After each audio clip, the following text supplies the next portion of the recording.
എന്നെ ഒറ്റയ്ക്ക് ഇവിടെ വിട്ടിട്ട് പോവൂ?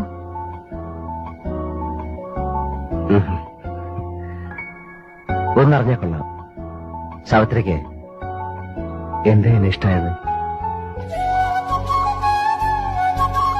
എനിക്കറിയില്ല. ഞാൻ ഓർക്കുന്നില്ല എപ്പോഴാണ് അതിന്റെ തുടക്കമെന്ന്. മുൻപൊരിക്കലും അനുഭവമില്ലാത്തൊരു തുള്ളിച്ചാട്ടം എന്റെ മനസ്സിലുണ്ടായി. വിനു കൊണ്ടുവന്ന കുപ്പിവളകളില്ലേ, അത് നിരത്തി ഞാൻ വിനുവിന്റെ പേര് എഴുതി. അതിൽ വെറുതെ ഉറങ്ങാൻ നോക്കിയിരുന്നു. വിനുവിന്റെ ആ ഡയറി ഇല്ലേ, അതിലെ പേജുകൾ ഞാൻ കൂടെ കൂടെ മറിച്ചു നോക്കും. ഹോസ്പിറ്റലിൽ വിനു ഉള്ളപ്പോ സന്ധ്യ ആവരുതേ ഞാൻ പ്രാർത്ഥിക്കുമായിരുന്നു.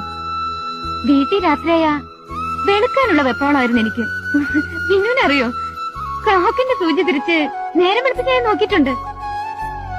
ഞാൻ ആലോചിച്ചു, എന്താ എനിക്ക് ഇങ്ങനെയൊക്കെയെന്ന്. ഒന്നുകിൽ I was a stupid girl.